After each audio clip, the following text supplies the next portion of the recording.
Welcome to Search Talk Live with search engine optimization and marketing experts Robert O'Haver and Caleb McKelvin, powered by the Robert Palmer family of companies.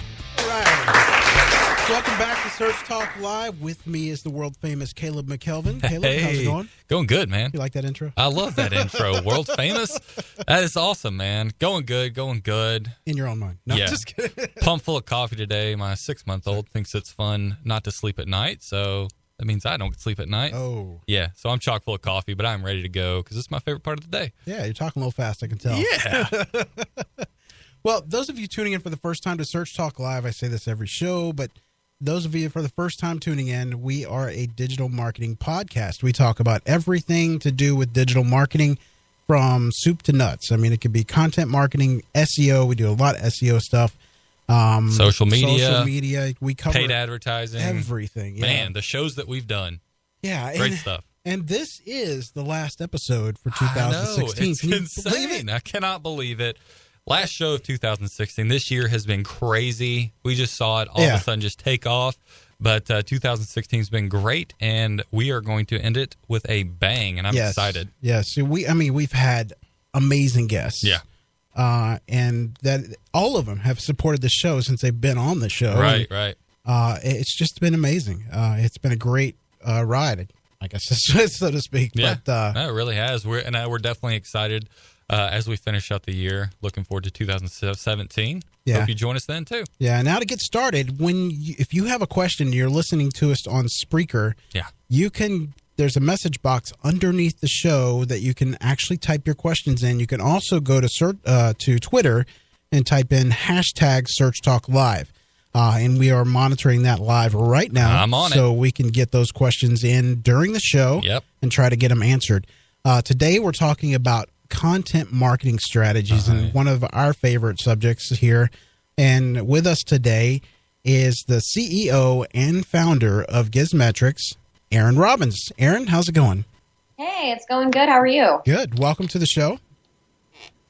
Thank you. I see that you guys are super excited for end of the year. So am I. I now wish I would pour a little less bourbon in my coffee, but I think it's going to be good. Hey, that's good. We said it's snowing there, so it helps keep you warm. So that's all good. Well, we appreciate you joining the show today, Erin. We're really excited about it. Just to kind of kick things off, if you wouldn't mind just kind of introducing yourself to the listeners, what you're doing, what you got going on, and a little bit about yourself. Yeah, sounds good. So as you guys said, Erin Robbins at GinzaMetrics for about 4 years here. And the company is focused on creating an enterprise search and content platform. I've actually been in the technology kind of marketing and analytics space for almost 15 years now. Started out working at SAS in Raleigh, North Carolina, and then worked at kind of enterprise and agency companies out in the San Francisco Bay Area, as well as 3 other startups besides this one, but have always kind of been in the technology and analytics space. So really felt like this is kind of a great industry for a lot of room for improvement, a lot of change among channels, a lot of folks who are, kind of stuck having to deal with a lot of different information, a lot of different mediums and methods that are out there nowadays. So tons of opportunity for people to get better information, and that's what I work on. Right. Yeah. Yeah. Well, that you said that, I kind of want to kick things off with this. Better information. So you would agree that there's a lot of bad information out there, or just kind of regurgitated information, and it's hard to kind of shift through it to find good, solid information that you can actually take away and apply to what you're doing. Yeah, I mean, it's not necessarily bad information. I just think a lot of times it's not directly applicable information, or it's watered down information, or it's, as you said, regurgitated information. So there's only so many times that somebody can kind of repost the same 5 ways to get your blog seen listicle that has new relevant stuff, right? So once you've done those things, or those things don't work anymore, or you've tried them and they're not what's right for you, or the strategies that somebody's proposing are for people with a 50-person team and you're a 2-person team, then what is it that you're supposed to do, right? So that's just kind of a constant struggle I see. And I know that creating content is hard, but I mean, it's not impossible to create unique custom content. Yeah. Yeah. And now, just so our listeners are out there, because I think this is one thing that a lot of people struggle with, and it's not easy. It's actually because there's a strategy that goes behind it. There's that component. There's actually the writing component, and there's the understanding what your analytics are telling you once you get that content out there. And so when somebody's really sitting down and thinking, okay, let's create a content strategy, what's not necessarily a checklist, but what needs to be their mindset, what needs to be their focus, or how do they need to know how to understand what needs to be the core of their strategy? So, I mean, at the core of the strategy should be, am I delivering something that my audience actually wants to read or will consume and find useful, right? So anything that comes after that on the strategy list is secondary. Because if it's not serving a purpose, and if it's not serving a purpose to your audience, then, I mean, either you need to go work for a company whose stuff you are creating things for, or you need to rethink what it is you're making. So like, and I think a lot of people do run into this, right? And it's hard to notice sometimes, is that you can create some really interesting stuff and you'll notice you're getting traffic or social engagement and these metrics will start to go up, but your actual conversions or revenue won't change. And so you have to ask yourself first, are the people that are looking at these things actually people who are ever going to buy what I'm selling, right, or use what I'm making, or whatever the case may be? Right. Now, that just probably brings up a question that some people are thinking: how can I find what do I need to do to find my audience and what they actually want to read about? That's actually going to not only benefit them, but benefit me and what I'm trying to accomplish. How can I find those people and what they're reading, what they're interested in? So I think there's, obviously kind of more than one methodology to go about this. The thing that I do for me is inside, well, because I actually make a platform for it, so I try to use it, obviously, to check stuff out, so in all the keywords and topics that I'm tracking around, search, content marketing, content strategy, SEO, everything, I'm not just tracking all those terms. What I'm doing is I'm tracking not just all of my content, but competitor content for it as well. And then inside of what I'm tracking for those things is competitor content broken down into direct competitors and indirect competitors. So what I mean by that is, let's say I always use Nike as my example, and I probably pick on them a lot, but like if I was Nike and I work in just like women's trail running shoes department as a marketer, I may think that direct competitors include things like Brooks, Asics, things like that are directly making other shoes. But I have indirect competitors that are things like Runner's World Magazine and Trail Running Weekly and all these other things that are creating content that people that are my target audience care about and have to do with these different topics. So as I'm tracking these things, what I look at is keywords that are rising and falling in rank and search volume over certain amounts of time. And then I parse that out by location. So I try to look and see what's kind of happening at the national level, but what's also happening in key markets. And then as I see that, I look at what content actually seems to be meeting people's needs and seems to have the highest ranking position for all of these topics. And as I look at those things, I'm like, okay, what type of content is meeting that need? And from what type of content, the question that I ask is, is there room for content to be created in a different method? Is it like, let's say somebody has created a really great blog post on that.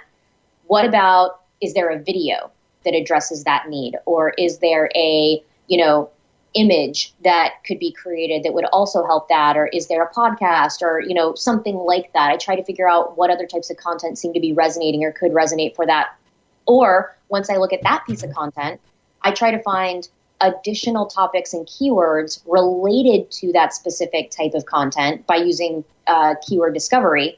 And then from there, I'm like, okay, these are things that are similar to that don't have content that are ranking right now. So can I be the person that creates that content? Very cool. Now, Erin, you seem to have the secret sauce of getting likes and shares, because I'm looking at your articles on Search Engine Journal, and there's nothing under 1,000 shares and reads. I mean, it's nuts. I mean, and by the way, kudos to you for writing the article and putting us in it. We really appreciate it. Yes, thank you very much. Yeah, of course. That was we appreciate that big times. Yeah. So, I mean, when you're writing articles, just like kind of Robert brought up as far as the social aspect of it, is that something you kind of want to, how do you keep that in mind? Or are you writing to think, okay, how can I get the most shares out of it? Or how do I want people to engage with this? Or, you know, do you write with that in mind as part of it being your social media strategy as well?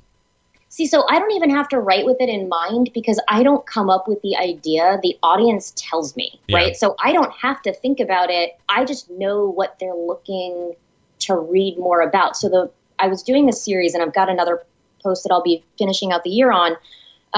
And what I had noticed by doing a bunch of kind of the same keyword research thing was that there are more women kind of working in this like search area, but it's still a really small field for females to join.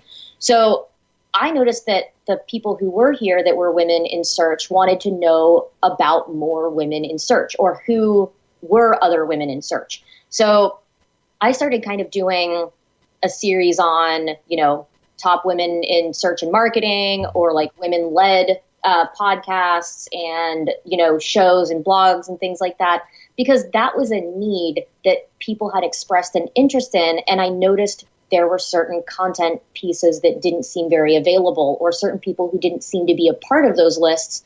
So I didn't even have to like keep it in mind as I was writing to try to get people to look at it, because they had already told me they wanted something like that to look at. I just had to write it and hand it to somebody that wanted to publish it.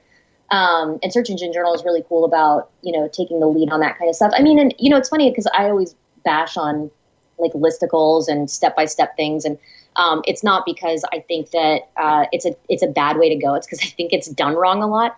But the getting people lists of good resources, like the list that I included you guys on with, you know, podcasts and things like that, people want those lists of resources because they want to be able to find places to get information that they haven't seen before, or they want something that will resonate with them, right? Everybody has a certain style, a way that they like to consume information, people that they like to hear from or learn things from more than others. So when you give people more options, they're more likely to kind of stick with something. And that's like really at the end of the day, all I was trying to do with any of those articles. Nice. I like it.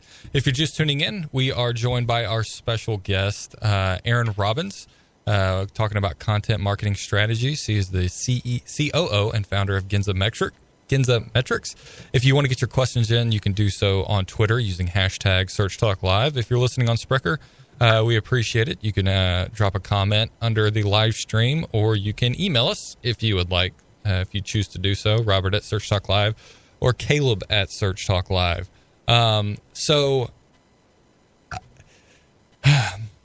get it out. Yeah. So, you know, because I'm trying to, I think our listeners have a lot of questions about this because, you know, I hate saying it, but like, you know, content's king, whatever, you know, that kind of thing. But content is so powerful, and how you use it is so powerful. It can be such a helpful tool in growing your business, whether it's brand awareness, whatever it may be. How can you prevent from just publishing like bad stuff? Because I think there's a lot of bad stuff out there. People just kind of write content. Okay, I just needed to get it out there. Hopefully somebody will read it. How can you prevent yourself from publishing bad copy, bad articles, and bad content? I mean, I know I'm probably not supposed to say this on the air, but like, one, just don't be a jackass, right? I mean, right? You wouldn't want to, if you don't want to read it, the rest of us don't want to read it for sure. Yeah. So like, if you find yourself going through to copy editing something and you can feel yourself inwardly sighing, kind of groaning, or like falling asleep, I would not hit the publish on that. And I mean, here's the thing. If you're honest with yourself, even if you spent a few hours or days or whatever it is working on something, and at the end of the day it sucks, like, sure, it's lost time, but it's better than publishing something that makes you look like crap. Yeah. Right? So just don't do it. I mean, I did that on my way to Search Talk Live recently. I had created this presentation, and it was I only had 15 minutes. I was splitting, I was co-presenting with someone, and we each decided to do like 15 minutes. And I had almost 40 slides that I had created. And about 3 days before the conference, I was like, this sucks. I was reading it, I was looking at it, I looked at it on the plane, and I was like, this just, honest to God, sucks. I was like, I wouldn't want to admit that I had paid to hear somebody say this. So I scrapped it and started over again. And I think that at the end of the day, you have to be willing to do that, right? And you have to be willing, if you report to somebody and they want to see a draft or whatever it is, and you need to rewrite it, you have to be willing to say, like, I'm really sorry. I have a draft. I'll let you read it. You'll probably agree with me that it sucks. Yeah. And I don't want to publish it. I think the other way is, like, take whatever, I run a lot of my content through and see what keywords it would rank for, right? So like I'll add the content to the platform, like I'll just put the URL in there, and then I'll look at it in the platform, and I'll be like, what keywords does this rank for? And then I'll go through and I'll look at what other content ranks for those keywords. And what I can naturally see is like if somebody's just like blowing me out of the water. Mm-hmm. And if what you're finding is content that's already ranking really well, that is super, try a different angle, try a different tact, try a different topic.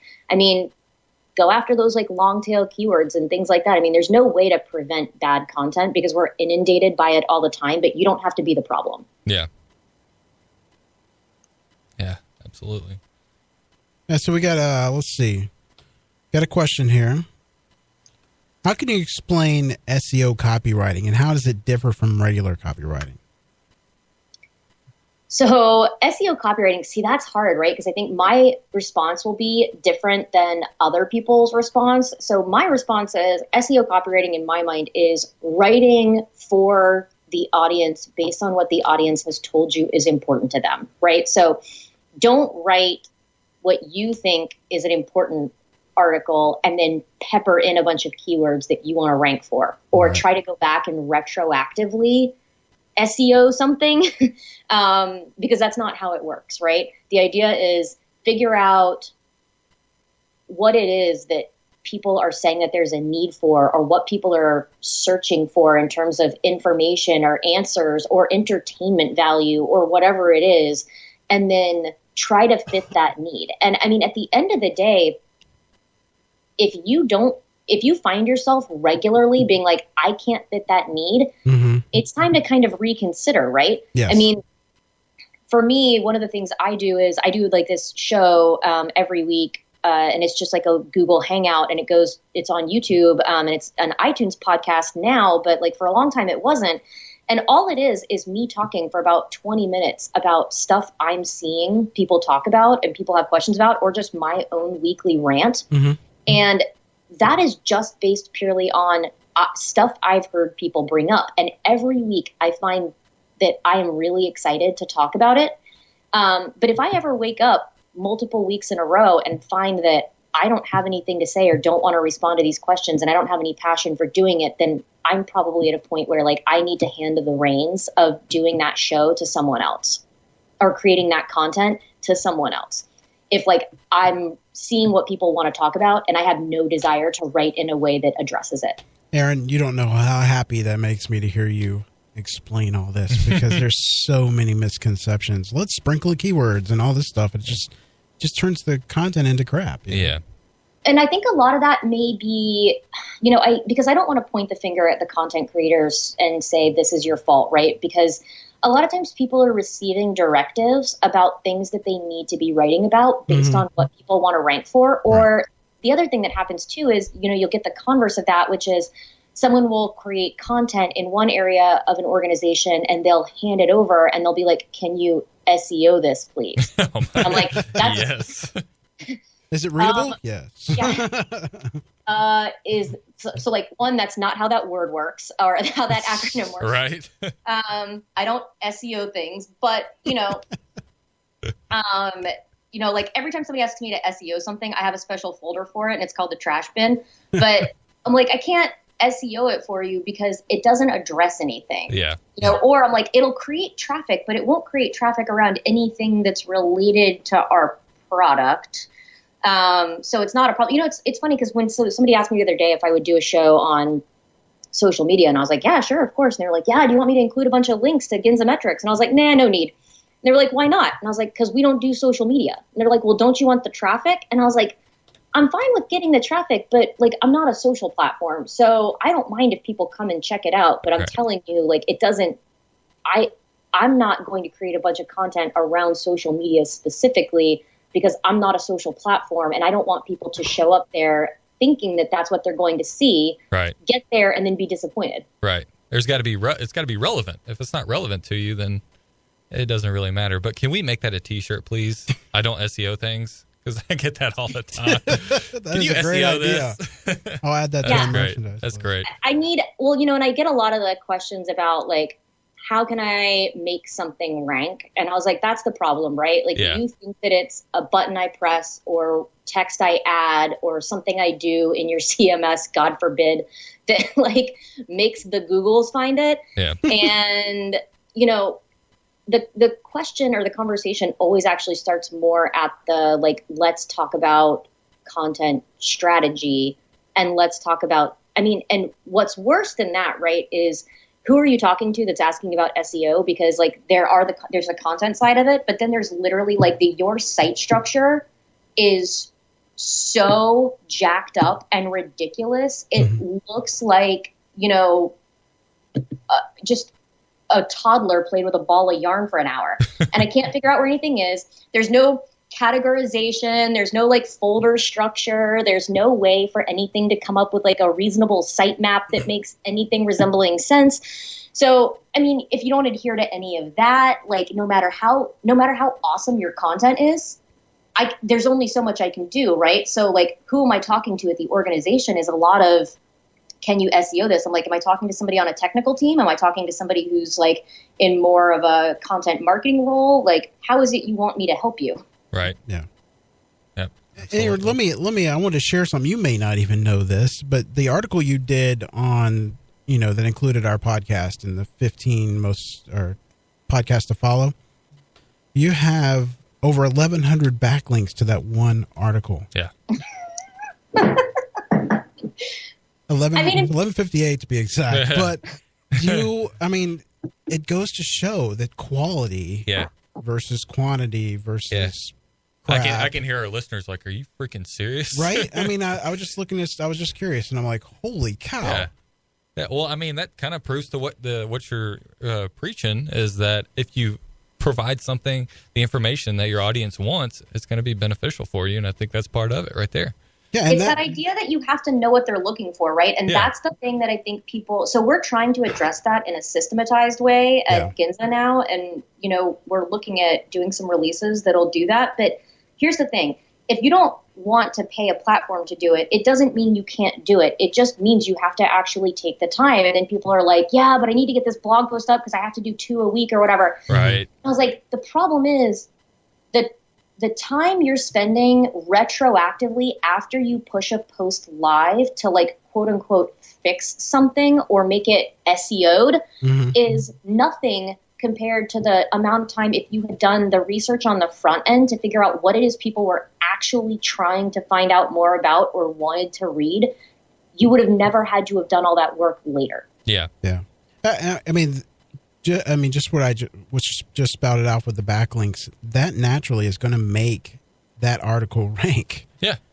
Because it's got that's huge. Just a million different backlinks. The relevance. No, absolutely. It's crazy. So, just taking the time and doing the research and creating a strategy around the content goes a million miles away. Yeah. A million miles. So, yeah, well, I think you touched on a big problem, Erin, that a lot of either people that are in the content marketing position or writing it for a company is they have that quota every week that, okay, well, they want 2 a week and then they want to see the ROI on that, or they want so many a month and they want traffic reports and ranking reports and all this kind of stuff. And they're not allowed to focus on that, actually finding what the audience wants, actually writing that quality content. Do you have any kind of suggestions or strategies for them on those that might be on kind of a tight timeline to, okay, here's what you need to do. You might have to write 2 a week, but here's how you can make sure that they're quality. So I think that you have to start out with this idea that you just need to block off maybe an hour of time once a week. Like, let's say you do it after you finished writing your second post, right? So you've gotten your 2 out of the way. So let's say maybe Thursday afternoon or Friday morning or something, like, because ideally you would have them done before 5 p.m. on Friday. Although that is usually my favorite time to start working. So for the most part, I think what you have to do is you have to block out some amount of time, and you have to have a system for finding that information, right? So you find this, you figure out what the system that you're going to use. And like I said, my system is I track a certain amount. I group my keywords. God, I say this every time I talk to anybody, and everybody that knows me, like, that's what my shirt's going to say is like, do keyword groups or I will stab you in the throat. So I make keyword groups, content groups, and competitor groups. And I have keyword groups around a lot of different things. And my keyword groups match things like products, features, current events, audience types. So like for Ginza, I've got, like medium business, enterprise business, agency users, contractor users, like all these different types of audiences that we have. And then what I do is for each of these keyword groups, I'll actually look and see for the keywords that I'm tracking in there, what content is ranking highest for that and how old it is, or who is competing with me for that content, because I can see who's competing with me for just those words and what content they're creating that's competing for those things. And then I see of the keywords that I'm tracking in that group, what's rising the quickest in search volume for that week. So then what I do is I just make myself a list every week. I'm like, here are 3 things I could write about. And I'll do it on like usually Thursday afternoon or Friday morning. And that's my list, and it's ready for me on Monday. And I just like send it to my to-do list. And then I know this is the stuff that I need to be focused on, because this is what people of that audience type are talking about that week. And I usually include, like, I have the links to the stuff that that's already ranking. And a lot of times, like, I'll go look at it and I'm like, oh, that thing's ranking, but it sucks. Or that's ranking, but it's it's an infographic. Yeah. So maybe I should write a blog post, or maybe I should do a Get Found or Found Friday episode on it and make there be a video version of content for that. So it's content around the same topic, but I might, also have good ranking because I'm doing it in a different format that maybe some types of people would prefer to see. Right. I actually love that strategy, because I think a lot of people see, what's ranking well, and then they just try to beat it with the same thing. Okay, they have a great blog post. Let's see if I can outdo that blog post. And you might have better content, but you might be struggling with it. But creating a video or doing a audio, a podcast out of it could change things up. So I think that's a strategy a lot of people really don't take into consideration. Well, and the problem with trying to outdo a blog post with a blog post is you're either going to win because you have domain authority, or you're going to get your teeth kicked in because that thing's been around for a while and has a bunch of backlinks, has domain authority. So like me, right, I work in SEO, like I work in search and content, and I can tell you that there are certain things where like Moz is just always going to punch me in the jimmies, right? Like I'm never going to win. Yeah.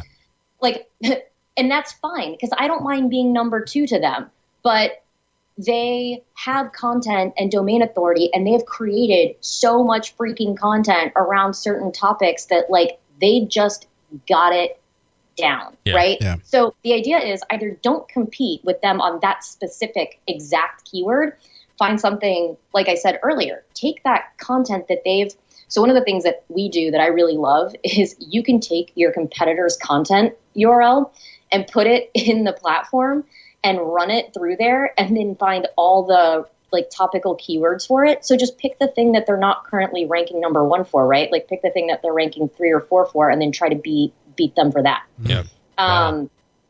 So like that's always the idea, is like don't fight like stupid battles. Right. It's really a waste of your time and your energy. And I honestly, the quota thing is really hard too. I think that I would rather somebody tell me that they want 8 blog posts a month than that they want 2 a week, because one week I might hammer out a series of 3 around a particular topic. Like let's say I just realized I could break up a blog post into a 3-part series, and I wanted to do it all one week, but the next week I might only have 1 because it's a really long form, super in depth, and there's like a lot of images and examples and things like that. I mean, I think that when you try to hold somebody to a content quota, that's when you start getting crappy content, right? Mm-hmm. So you're forcing them to write when they don't feel like they have anything to write about. Yes. I totally agree. Absolutely. I have a question here from email.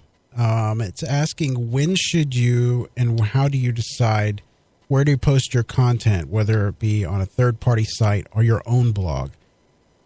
Oh, that's tough, right? Because, a lot of people don't want to give away the content. Yeah. And like you said, right, with the Search Engine Journal article, and there's like over 1,100 links on that already. I think you have to know distribution-wise, like what that looks like. So for Search Engine Journal, I feel like that article is a really great example.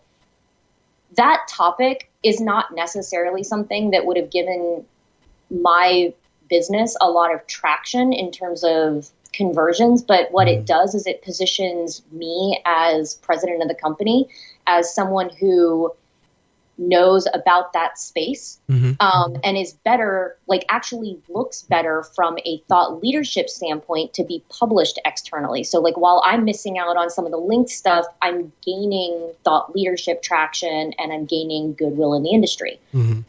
So like that's a trade-off.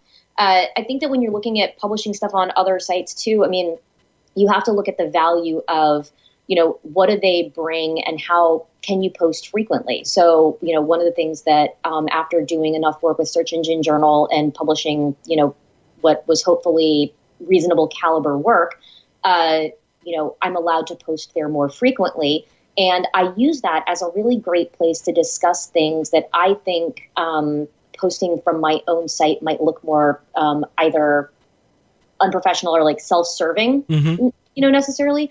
So sometimes you want to have kind of that neutral zone that you can go to and say, these are problems that I see in the industry. When I post that from my SEO and content platforms blog, and I'm saying these are problems I see in the industry, I don't want people to think that those are problems either A, Ginza is solving, or B, that Ginza is saying these are problems we see and our customers are doing this. Right. Sometimes I want to have that neutral zone where I can present bigger thoughts, topics, trends, and ideas. And I think that's, a lot of where that's positive. Now, I will say that, on the converse side of that, people often ask if they can deliver guest posts to the Ginza blog. And I struggle sometimes with that as well, right? Because, how much editing or policing do you really want to have to do if somebody's writing something that you feel is kind of not in keeping with the tone that you've set for as an organization? Like, how much do you care about that on a guest post?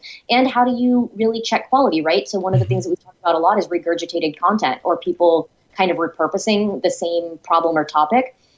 It's really hard when somebody submits a post to you and you're like, this actually looks a lot like something I read last week and the week before that and 2 months before that. And you have to tell somebody that. And depending on who it is, you can burn some bridges. Yeah. Yeah, absolutely. Yeah. Now, what would you say is your strategy? I mean, I'm sure you use a lot of influential strategy as far as, writing about an influencer or for instance, maybe a podcast, for example, in that article, to get that likes and those shares. I mean, what is your secret sauce for getting that? Because you've obviously, looking at these articles, this is ridiculous how many shares and people reading your articles. So, what is the secret sauce? I hate to sound like a broken record. I think some of it is writing about stuff that people have said that they wanted to read about in the first place. So like delivering the genre that they were looking for was part of it. And then the other thing is, like, obviously if you write about a bunch of people, it's good to reach out and be like, hey, you are included in this, and don't ask them to retweet it, or share it. That's the thing that I always hate, right? Is when somebody includes Ginza on something and they're like, tell everyone. I'm like, well, did you do it because you wanted me to tell everybody, or did you just want me to know? And you're like, hey, check it out. I just wanted you to know that this content is out there. Let people decide for themselves, if they want to share it, or whatever. And another thing that I usually try to do too is, depending on what it is, if you tell people in advance, the problem with telling some people in advance is they want to have a lot of control over the narrative, or they want to be like, can you change this? Can you do that? And like, no, I'm sorry, I can't. Or like, if I did that for everybody, it would take forever. Yeah. But a lot of times if you tell people in advance, they can give you some kind of insight that you might not have had, or add a richness to something. And then they're like, hey, let me know when this comes out. The other thing that I do is I try to talk to people that I know that are not necessarily just like the big names and pundits and influencers, but people that I know who know those people and kind of have the ear of other folks. So like, it's really hard to get out in front of people who get a zillion messages a day, right? Yeah, like it's hard to get to them. But if you get to the person that gets through to them, or get their friend to post something that then they read, chances are what you're going to get is a lot of like secondary sharing. Yeah. So kind of like a secondary spread, which is where a lot of traffic comes from, that people are like, how did those people even find that? And you're like, well, so I didn't send it to that person, but I sent it to the person who like I know has access to their inbox, or I know whose Facebook posts they read. Yeah, I do brand monitoring. So like anytime Search Talk Live comes up on the web, I know about it. I mean, because half the time when people do write about us, they don't, like you said, they don't tell us about it. Yeah. And we sometimes miss it. So I started monitoring that. It's a good way. Well, and it helps to not be a selfish jerk, right? So, and I was going to use a different word there, but so like it really helps to actually talk about, promote, and say congratulations to people when it doesn't just have to do with you. Yeah. We can all probably think of at least one person who only reaches out when they want you to do something. They want you to like retweet something or share something, or they want you to like promote something that they have. No one really likes that. So I think that a lot of getting traction is giving traction to other people, because it also just means that you give a crap about the community that you're a part of beyond yourself. Yep. So why don't you do this for us so people can kind of create some actionable items here? Can you walk us through your day as far as, okay, from like, what do I wake up, have a drink? Well, not that detailed, but I mean, as far as when you're from the point where you're looking for a topic to the research to the post, what does your day look like? So, so the day is always different, but I do try to actually create structure. So what I will tell you kind of a secret thing that I do. It's not really a secret. It's available to everybody because we all have a calendar. I put down and block out my calendar in like 15-minute increments almost every day. So not just 15 minutes, but, down to 15-minute increments.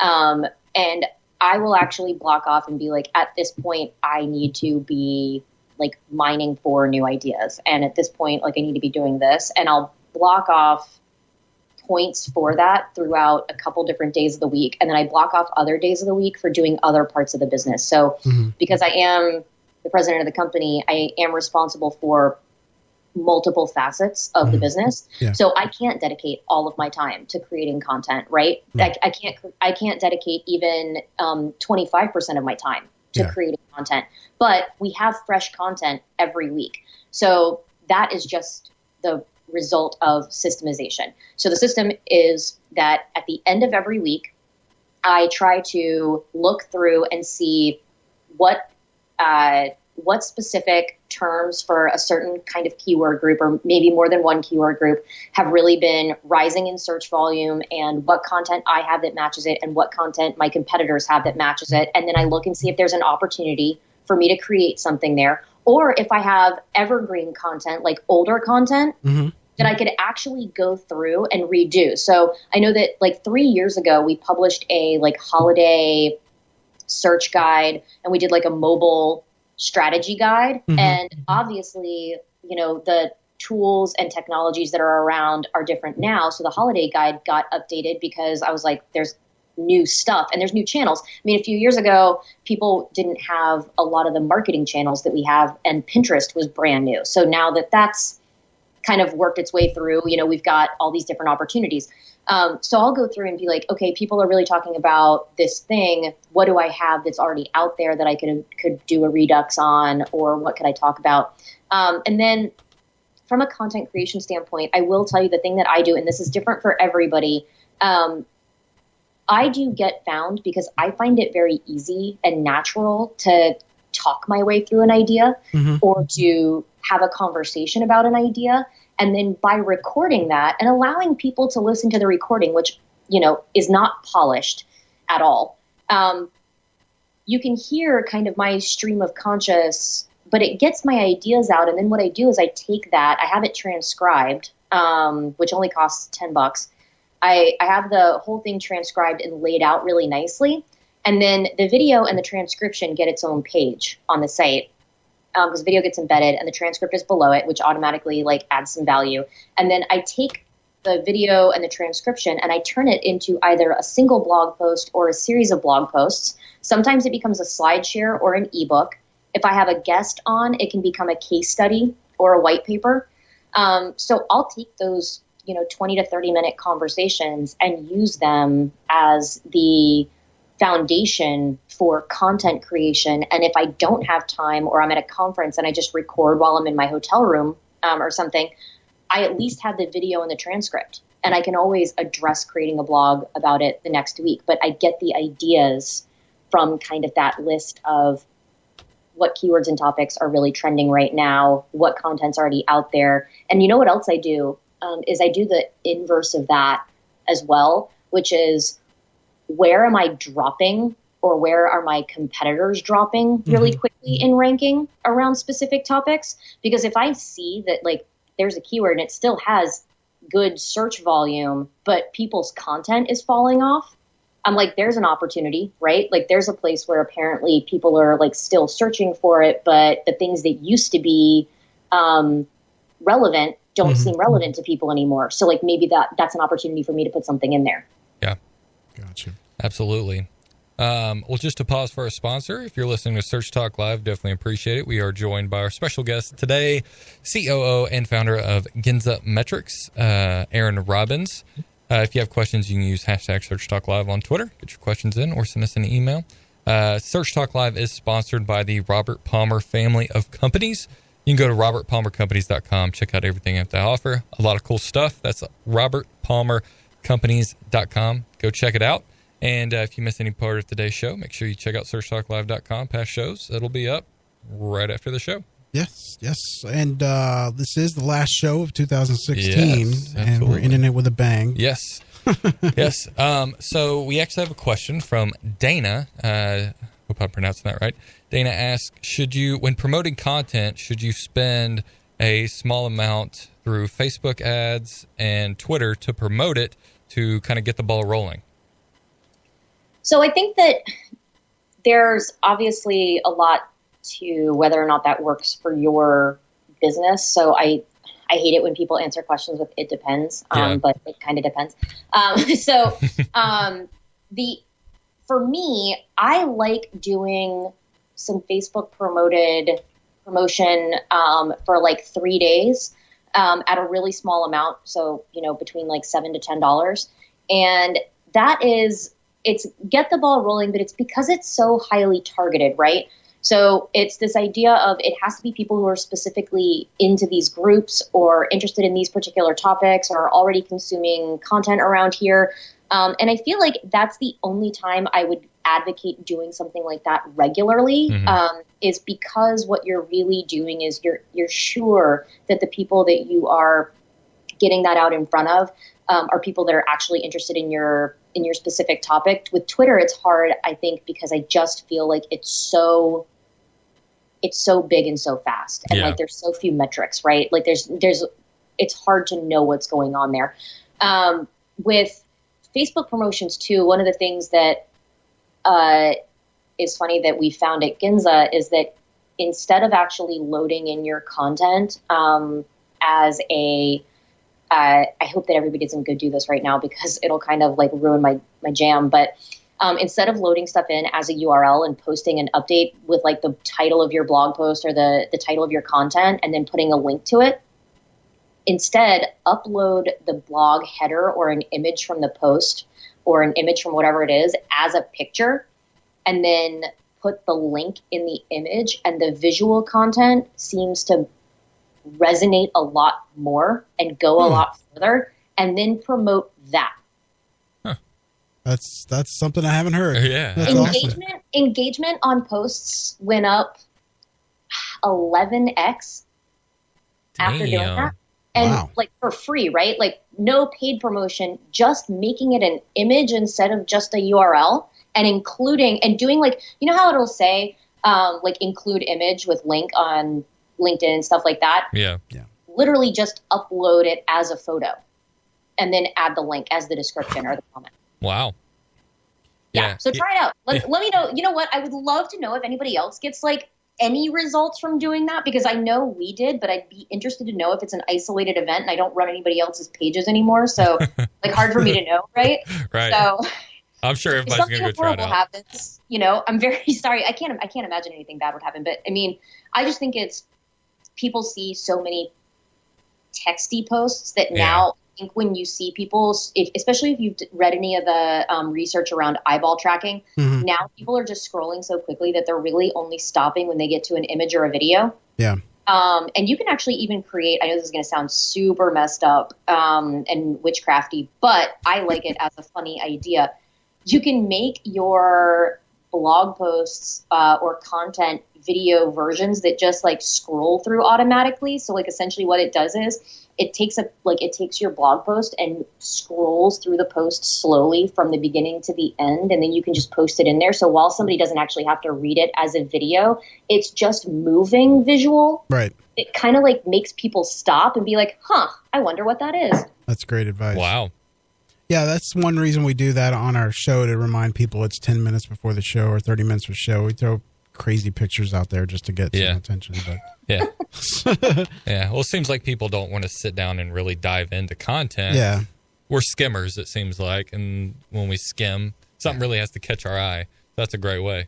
Now, let me ask you, Erin, with your background being a little bit in SEO as well, are you seeing more articles ranking higher with the amount of content? Like, I mean, 900 or 1,200 words per article. Longer are you form seeing content? What are you seeing? Yeah, I mean, the longer form thing, it does seem to be trending that way, and I like it. And I think it's obviously, the algorithm's way of trying to kind of suss out relevancy and depth and uniqueness. Yeah. Because I think it's easy to be, to copy something and to cull something down to like a paragraph or two, or to regurgitate something quickly. But if you really write longer form things, a lot of times that requires, more intense work, or it's more accurate. And to be honest, you can fit more keywords in longer form content, right? Sure. Like you can build more relevance over a longer period of time. Now, the thing that I think is interesting for that is when it comes to video content and things, shorter videos are still performing better. Yeah. And I think a lot of that is the share factor for shorter videos, like because the viral factor, like very rarely is a, hour-long video viral. But the shorter form video seems to be doing that, the longer form content for sure. And I think it's good in a lot of ways, because I would love to retrain people's brains to going back to being able to actually sit still and read 900 words, because I don't think it takes that long. But at some point, what we will run the risk of is obviously the same problems that we got into with former black hat SEO practices, which is essentially kind of the Frankensteining together of a lot of different pieces of content around one topic and shoving them into one long form thing, which I've already seen a few people do. Really? Yeah.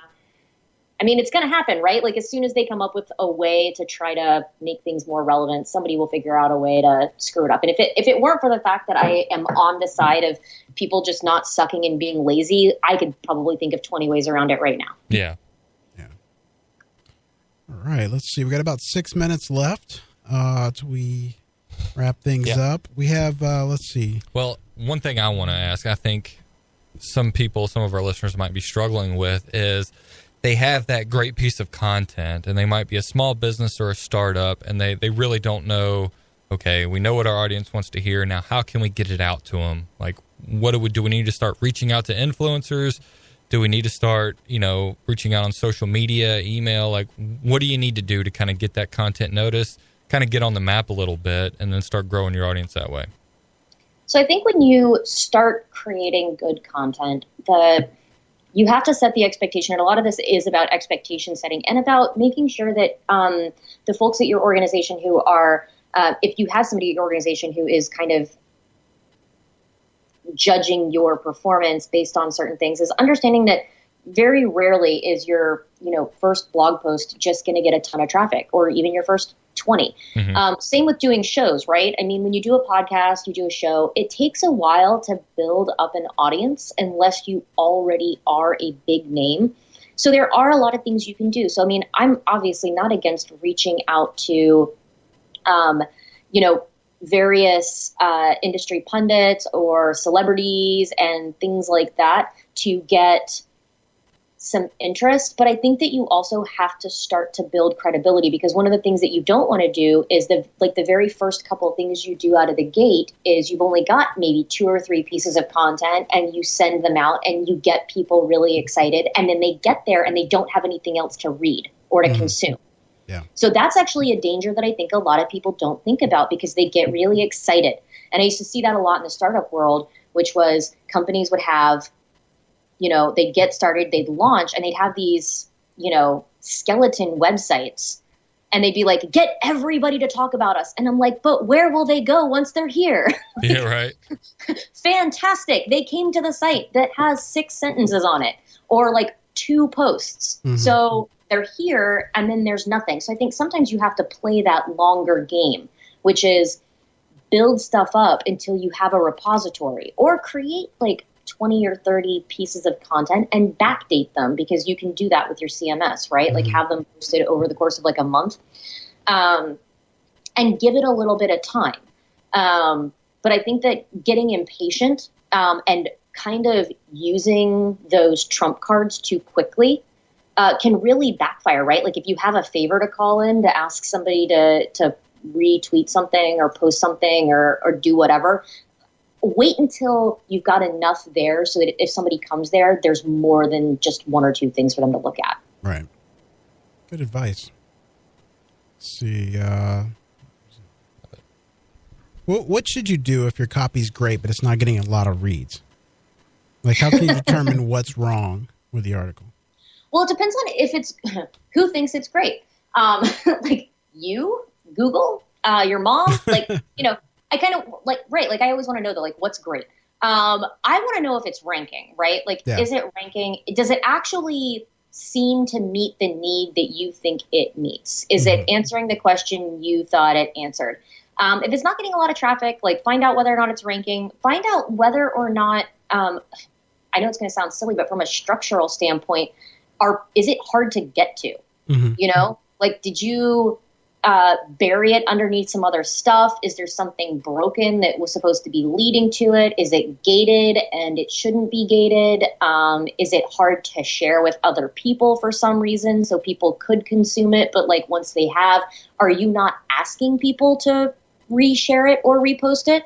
How available is it? So I feel like for a lot of people too, and Twitter is really bad for this. And we're talking about this a lot with like the fake news problem that has been kind of trending lately, is that people will retweet things or repost things or share things on Facebook. Facebook less so often than Twitter and Pinterest and some other things, but they won't even click on the link.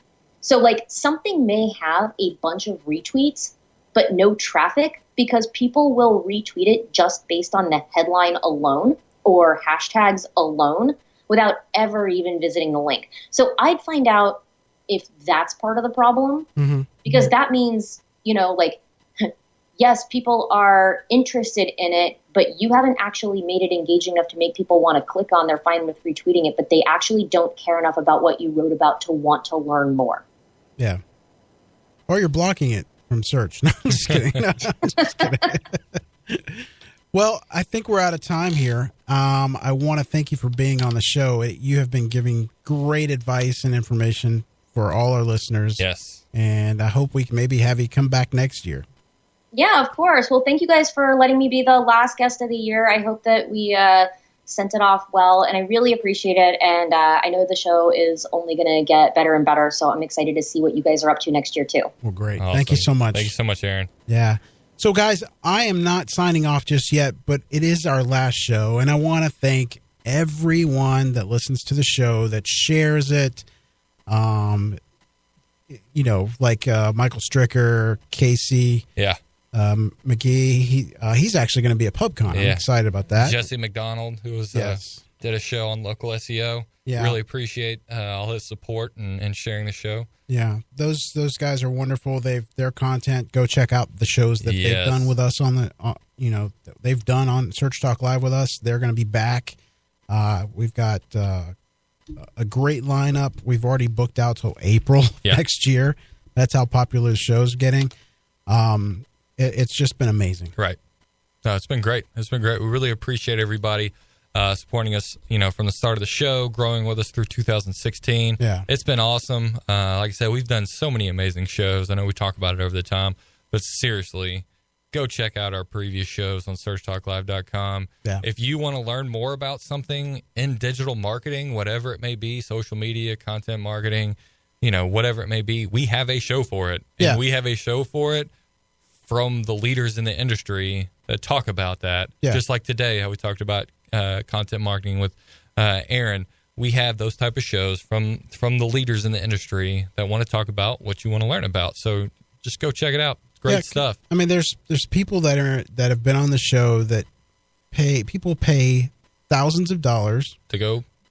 Well, not thousands, but quite a bit of money to go see them speak and get their expertise on the subject. Yeah.